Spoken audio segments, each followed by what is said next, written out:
ठीक है। Moving averages, इससे पहले मैं दावा कर सकता हूँ कि आप लोग कभी इस तरह से नहीं सीख पाए होंगे, और मैं बहुत धीरे से बताऊँगा जो कि आप समझ पाएँ चीज़ों को। देखिए, पहली बात तो ये, सबसे पहले ये समझना होगा कि औसत होता क्या है। दूसरी बात ये कि औसत क्यों यूज़ करते हैं, रीज़न क्या है, कारण क्या है।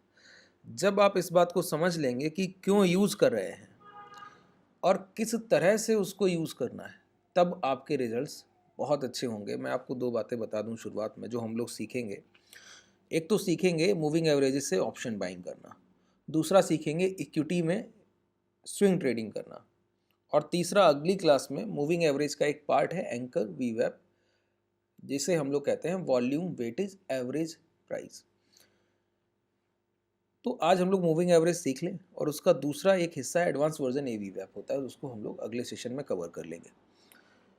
इतना ऑथेंटिक और इतना प्रैक्टिकल तरीका है ये औसत को यूज़ करने का, मैं दावे के साथ कह सकता हूँ कि इस सेटअप पर जो भी ट्रेड्स हमारे कम्युनिटी ट्रेडर सबसे ज़्यादा पसंद करते हैं इसको।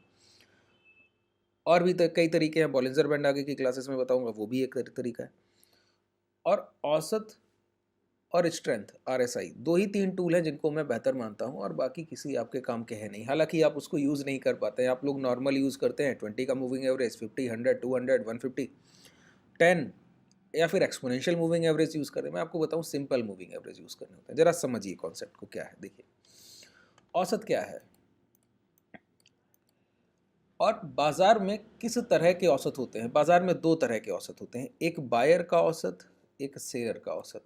जो खरीद रहा है उसका एवरेज प्राइस होगा, जो बेच रहा है उसका एवरेज प्राइस होगा, बाकी कोई एवरेज बाजार में नहीं होते हैं। मतलब अगर आपने यहाँ पर चंबल फर्टिलाइज़र की खरीदारी 350 रुपये के प्राइस पर आज की, मान लेते हैं शेयर्स इक्वल खरीदते हैं, 100 शेयर आपने खरीदे 350 के प्राइस पे। अगले दिन आप 100 शेयर फिर खरीद रहे हैं 340 के प्राइस पर। अगले दिन आप फिर 100 शेयर खरीद रहे हैं 360 के प्राइस पर। तो मैं आपसे पूछूं, आप अपना एवरेज प्राइस बताइए, तो आप क्या करेंगे? जितनी भी खरीदारी जिस जिस प्राइस पर हुई, ठीक है, इसको जोड़कर, और कितनी 3 बार आपने खरीदारी की तो डिवाइड करेंगे तो आपके पास एक औसत आ जाएगा निकल के। यही औसत आपकी खरीदारी का औसत है। जैसे आपने 100 क्वांटिटी 90 रुपये के भाव पर 100 रुपये के भाव पर खरीदी, फिर दोबारा से 100 क्वांटिटी 95 रुपये के भाव पे खरीदी। मैं पूछूं इन दोनों खरीदारी से आपका एवरेज प्राइस क्या आया, तो आप कहेंगे 97.5, 97.5। ठीक है, इस तरह से औसत को हम लोग निकालते हैं। अच्छा, आपका एवरेज प्राइस ही आपका ब्रेक इवन है, आपका माइंड सेट तय कर रहा है। गौर कीजिए, अगर आपने पहली खरीदारी 100 रुपये पर की और दूसरी 95 पे, तो आपका औसत भाव क्या आ गया? 200 शेयरों का 97.5। अब आपका माइंड पॉजिटिव रहेगा, अगर प्राइस 97.5 के ऊपर ट्रेड करे तो आपका ट्रेड भी ग्रीन रहेगा। तो आपका माइंडसेट, सोचने का तरीका भी पॉजिटिव रहेगा। अगर आपका ट्रेड 97.5 के नीचे ये भाव ट्रेड कर रहा है तो आपका माइंडसेट भी कहीं ना कहीं नेगेटिव रहेगा और पैनिक में रहेंगे। इसी तरह मैं आपसे कहूं, आप 10 लाख क्वांटिटी बेच दीजिए 100 के भाव पर, और फिर 10 लाख क्वांटिटी बेच दीजिए 95 के भाव पर। जब 100 क्वांटिटी थी तो आप ट्रेड को होल्ड कर पा रहे थे। अब आपके पास 20 लाख क्वांटिटी है और 97.5 का प्राइस है, आपने खरीदारी की है। अब आपका प्राइस अगर 100 चल रहा है और लौट कर किसी भी समय 97.5 के ऊपर आएगा, तो इतनी बड़ी क्वांटिटी का प्रेशर आपको लॉस बुक नहीं करने देगा, आप कॉस्ट पर निकल जाएंगे। गौर कीजिए, कॉस्ट पर निकल जाएंगे। यही इंस्टीट्यूशनल बायर और सेलर के साथ होता है। जो चीज़ें मैं आपको समझा रहा हूँ, ये साइकोलॉजिकल कंडीशन है, और हम लोग इसके अपने बेनिफिट के लिए इसको बहुत अच्छे से यूज़ करते हैं। देखिए, अच्छा, सेलर का लास्ट सेलिंग प्राइस और बायर का लास्ट बाइंग प्राइस क्या हो सकता है? सेलर के लिए स्विंग हाई उसका लास्ट सेलिंग प्राइस हो सकता है, कि जैसे अगर कोई प्राइस 100 के भाव से चलने की शुरुआत करे और 130 तक जाए, और फिर लौटकर 125 अभी बंद हो गया हो, क्लोज कर रहा हो, तो आपसे कोई पूछे कि ये बताइए 100 से 130 तक भाव गया, तो अगर बीच में किसी ने बिकवाली की होगी तो वो आखिरी भाव बताइए जिसके ऊपर बेचना संभव ही नहीं हुआ। तो आप कहेंगे कि 130 के स्तर के ऊपर तो भाव गया नहीं, तो सेलर्स ने जो भी पोजीशन बनाई होंगी 130 तक बनाई होंगी, 131 पे तो नहीं बना पाए होंगे। तो सेलर का लास्ट सेलिंग प्राइस क्या है? स्विंग हाई, जहां तक प्राइस चल कर गया। इसी तरह बायर का लास्ट बाइंग प्राइस क्या है? स्विंग लो, कि 100 का भाव गिरकर 80 तक आया, फिर लौट कर 88 क्लोज कर रहा है। आपसे कोई पूछे बायर ने अगर खरीदारी की होगी तो किस स्तर तक की जा सकती है, तो आप कहेंगे 80 तक, इसके नीचे तो गया ही नहीं। अच्छा, अब समझिए, अगर किसी सेलर ने प्राइस 100 से 130 तक या 125 ट्रेड कर रहा है, तो 130 पर कहीं ना कहीं बिकवाली हुई है, तो ही तो 5 रुपए की गिरावट हो गई है। तो जिस सेलर ने 130 पर अपनी पोजीशन, पीक पॉइंट उसका 130 है, यहां से 125 तक उसने कुछ ना कुछ पोजीशन बनाई होंगी, तभी 125 तक प्राइस आ गया। तो जितना भी प्राइस गिरा है यहां से यहां तक जो भी सप्लाई आई, उसका एक एवरेज प्राइस होगा कि नहीं होगा? एवरेज प्राइस होगा कि नहीं होगा? इसी तरह 100 से 88 तक प्राइस गया, वो बीच में यहाँ कहीं भी खरीदारी थोड़ी बहुत की होगी, इम्पैक्ट यहाँ पर ला पाया, तो प्राइस 88 तक पहुंचा। तो 80 से 88 तक, और इस जोन में जब तक प्राइस यहाँ कहीं बना रहे 80 के ऊपर, तो इस बायर का कोई एवरेज होगा कि नहीं होगा? बिल्कुल। ठीक है, अब देखिए, जब भी एक गिरते हुए प्राइस में पीक से सेलर का एवरेज लगाइए, क्या कह रहा हूं, सेलर का एवरेज प्लॉट कीजिए पीक से, जितना बाजार गिरा हो उतना। अभी बताता हूं कि कैसे प्लॉट करते हैं, एवरेज लगाते कैसे हैं, ठीक है, और कहां लगाते हैं वो भी बताऊंगा। ये ट्रेडिंग व्यू का चार्ट है, इस पे यूज नहीं करते, ये धन का डीमेट है। यहाँ पर आपको दो ऑप्शन मिलते हैं डीमेट्स। इस डीमेट में दो तरह के चार्ट आपको मिलते हैं, एक है ट्रेडिंग व्यू का चार्ट और एक है चार्ट आईक्यू का चार्ट। जब हम लोग मूविंग एवरेजेस औसत को यूज़ कर रहे हैं, तो हम लोग चार्ट आईक्यू का चार्ट यूज़ करते हैं। बहुत अच्छे से वहाँ पर आप इम्प्लीमेंट कर पाएंगे, और बहुत साधारण तरीका है। ठीक है, समझते हैं कैसे। जैसे एग्जाम्पल के तौर पे मैं आपको एक उदाहरण बताऊं, तो क्या है, सप्लाई कहाँ से आती है? जो स्विंग हाई लग गई, ये गिरावट हुई, गिरावट के बाद प्राइस यहाँ तक गया, और यहाँ पर देखिए 46,200 के हाई बनने के बाद फिर प्राइस नीचे गिरावट करने लगा। तो लास्ट सेलिंग प्राइस आपसे कोई पूछे तो आप कहेंगे ये इस कैंडल के ऊपर तो गया नहीं। इस कैंडल के बाद फिर बिकवाली ही होती रही, तो सेलर ने यहाँ भी बेचा, यहाँ भी बेचा, यहाँ भी बेचा, यहाँ भी बेचा, गिर रहा है तब तक बेचता रहा, ये इसके नीचे नहीं गया। तो सेलर का इतना बिकवाली, यहाँ भी बेच रहा है, यहाँ भी 46,000 पे भी, 45,000 पे भी, 44,000 पे भी, तो हर जगह सेलर बेच रहा है। इसका मतलब है इसकी इतनी बिकवाली का एक औसत आएगा, जो 46,000 पे भी बेचा है, 44,000 पे भी बेचा है, 45,000 पे भी बेचा है, तो बीच का कोई भाव आएगा कि नहीं आएगा? एक एवरेज प्राइस निकल कर आएगा। अगर कोई बायर बीच में आकर उसके औसत भाव को काट दे, तो समझिए सेलर को काट दिया गया है। क्यों? ये क्वांटिटी बड़ी सेल कर रहे हैं। अगर आप 10, अभी मैंने आपको एग्जांपल दिया, 10 लाख ऑर्डर्स बेच दें या खरीद लें, और 97.5 के प्राइस का आपका औसत भाव आ जाए, और अचानक से प्राइस 100 से गिर के 97.5 के नीचे आने लगे, तो अपनी क्वांटिटीज को काट के भाग जाएंगे। क्यों? क्वांटिटी बहुत बड़ी है, बड़ी क्वांटिटी का प्रेशर है। इंस्टीट्यूशनल सेलर और बायर के पास भी ये प्रेशर होता है। उनकी क्वांटिटीज तो आपसे बहुत बड़ी हैं, वो एक दिन में हजारों करोड़ों की खरीदारी और बिकवाली कर रहे हैं। इसी तरह अगर 46,300 का प्राइस यहाँ पे ट्रेड कर रहा है और डाउन ट्रेंड में प्राइस आया, तो यहाँ से यहाँ तक की बिकवाली में जो एवरेज प्राइस आया वो यहाँ कहीं रहा होगा औसत भाव। जब भी प्राइस इस एवरेज प्राइस को काटेगा तो एक सर्टन बड़ी रैली आएगी। तो देखिए कैसे निकालते हैं किसी सेलर या बायर का एवरेज।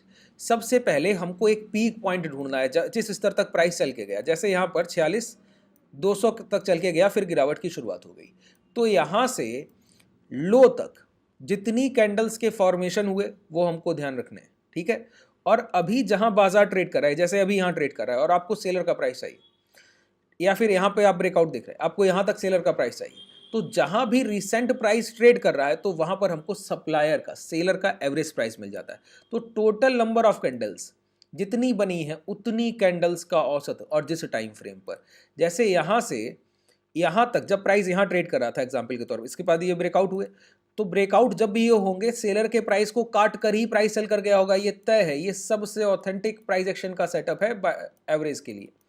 ठीक है, तो क्या करना है, टोटल नंबर ऑफ कैंडल्स यहां से लेकर यहां तक कितनी कैंडल्स का फॉर्मेशन हुआ। तो अगर आप ट्रेडिंग व्यू के चार्ट पे करना चाहते हैं, तो एक स्केल पर क्लिक कर एक क्लिक यहाँ कीजिए और नेक्स्ट क्लिक यहाँ कीजिए, तो देखिए 45 बार्स।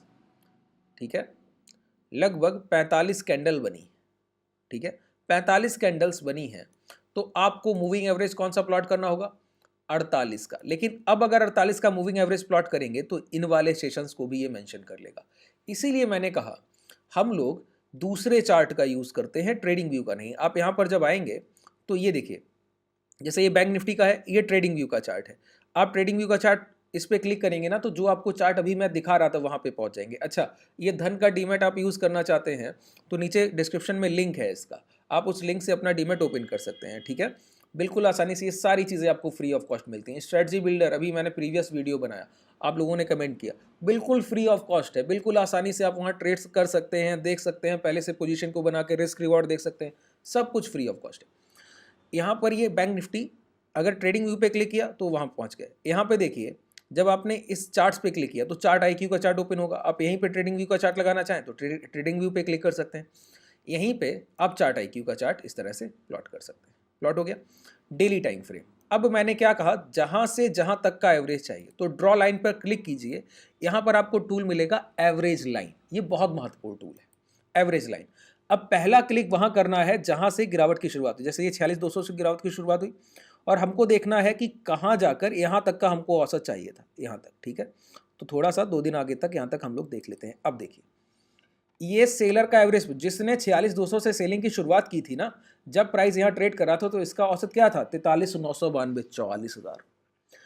44,000 जब इसका एवरेज था तो देखिए प्राइस ने क्या किया, एक बार इसके ऊपर जाने की कोशिश की, लेकिन इस एवरेज के ऊपर कोई क्लोज नहीं मिला। अब ये क्लोजिंग बहुत महत्वपूर्ण है, ध्यान रखिए। क्लोजिंग इतनी महत्वपूर्ण है कि जब तक एक सेलर के एवरेज के ऊपर बायर एक क्लोजिंग ना दे दे तब तक आप ट्रेड एग्जीक्यूट नहीं करते हैं। क्या कहा, जब तक एक सेलर के ऊपर बायर क्लोजिंग ना दे दे तब तक आप ट्रेड एग्जीक्यूट नहीं करते हैं। तो जैसे यहां पर आपने क्या देखा, ये प्राइस यहां पर क्लोज नहीं किया, गैप अप किया ऊपर और रेड कैंडल क्लोज कर दिया, अच्छी क्लोजिंग नहीं हुई, प्राइस दोबारा नीचे आया। अब यहां पर देखिए, जहां तक पिछली बार प्राइस चल के गया वो हाई ब्रेक किए, अब ये प्राइस लॉन्ग रन में गया, तो इसके बाद मोमेंटम देखिए। फिर आपको बताया है ना, ये सेलर का एवरेज प्राइस है। सेलर का एवरेज प्राइस खुद में एक रेजिस्टेंस है, डायनामिक रेजिस्टेंस, जो कि सेलर के औसत भाव के साथ बदलता रहेगा। यहां पर क्या हो रहा है, जब भी सेलर के एवरेज प्राइस निकल कर गए इस स्तर पे, यहां पर निकल गए ये प्राइस, तो पहली बार जब निकले तो एक हाई लगा, सेलर अपनी पोजीशंस को वापस लेने की कोशिश किया, लेकिन स्विंग लो को सेफ रखते हुए बायर्स ने क्या किया, ये जहां तक पिछली बार खरीदारी करके प्राइस को पहुंचा पाए थे वो हाई काट दिया। अब सभी सेलर्स इस डर से कि बायर्स ने बड़ी खरीदारी कर दी, अपनी पोजीशंस को काटकर भाग जाएंगे। जब वो ऐसा करेंगे तो बड़ी डिमांड क्रिएट होगी, जो कि यहाँ पर दिखता है, और बहुत बड़ी खरीदारी देखने को मिली, ठीक है। अच्छा, इसके बाद टारगेट, पहला एक आप लोगों का साइन होता है कि टारगेट क्या है, मैं आपको बताऊं।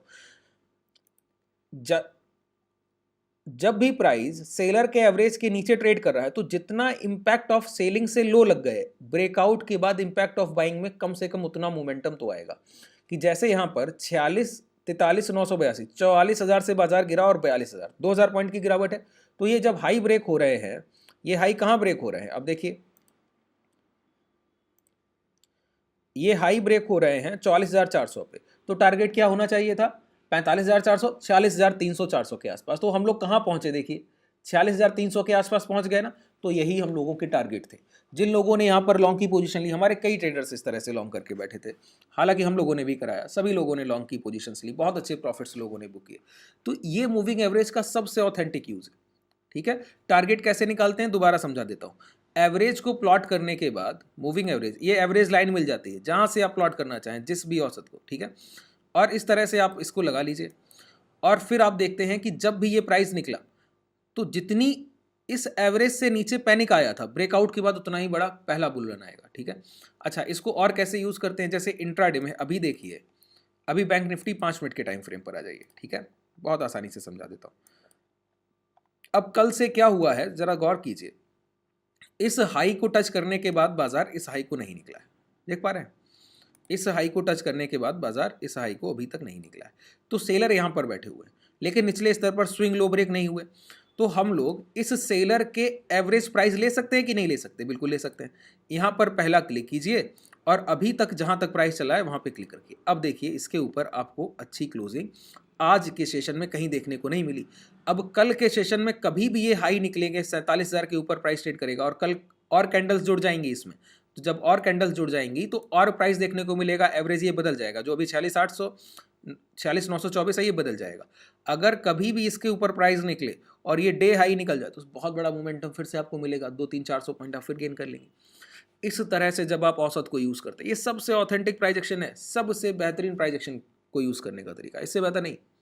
आज देखिए पूरे दिन जब भी प्राइस, ये सेलर का एवरेज है ना, सेलर यहाँ से सेल कर रहा है, इसका औसत है, तो देखिए सेलर अपने एवरेज के पास हमेशा पोजीशन ले रहा है। देखिए जरा गौर कीजिए, प्राइस आ रहा है, इसको टच कर रहा है, तुरंत गिरा रहा है, इसके पास का तुरंत गिरा रहा है, फिर आप जा रहे हैं, फिर गिरा रहा है, फिर अगर एक बार भी आप सेलर के प्राइस को निकल गए और ये स्विंग हाई आपने निकाल दिए इंट्राडे में, आपको मोमेंटम मिल जाएगा। बात क्लियर हुई? इस तरह से मूविंग एवरेजेस को यूज कीजिए। ठीक है, चलिए शुभ रात्रि, धन्यवाद।